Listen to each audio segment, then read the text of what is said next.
32 бөлүм.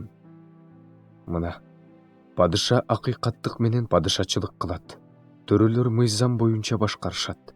Алардын ар бири шамалдан коргоочу коргонучтай, жаан чачындан калкалоочу калканычтай, чөлдөгү суу булагындай, какшыган жердеги бийик асканын көлөкөсүндөй болот. Көрүп тургандардын көздөрү жумулбайт, угуп тургандардын кулактары угат. Жеңил ойлоолордун жүрөгү ой жүгүртө ала тургандай болот. Кекечтер таптак сүйлөшөт. Акылсыздарды урматтуу деп атабай калышат.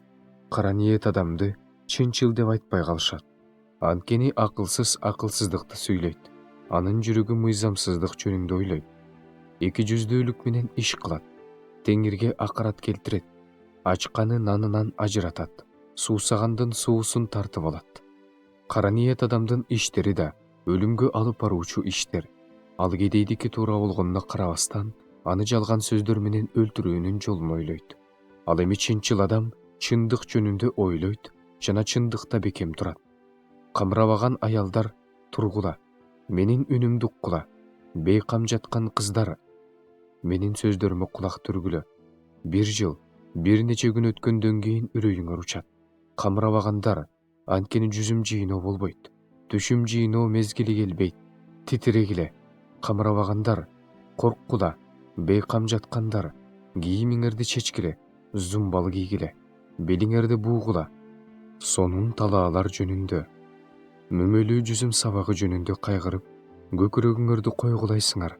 Кубанычка баткан шаардагы көңүл ачуучу баардык үйлөрдү тикенек отоо чөп баскандай, менин элимдин жеринде тикенек отоо чөп басат. Анткени ак сарайларды таштап кетишет, шаңдуу шаар ээн калат. Чеп менен мунара түбөлүккө үңкүр ордуна кызмат кылат. Жапа эшектер менен жайылып жүргөн малга баш баана болот. Бизге жогорудан рух төгүлгөнгө чейин, чөл бакка айланганга чейин, бакты токой деп эсептешкенге чейин ошондой болот. Ошондо бул чөлгө акыйкаттык орнойт. Берекелүү, түшүмдүү жерде адилеттик өкүм сүрөт. Акыйкаттыктын иши тынчтык болот. Адилеттиктин жемиши бейпилдик жана түбөлүк коопсуздук болот. Ошондо менин элим бейпил жерде, коопсуз айыл кыштактарда, тынч турак жайларда жашайт.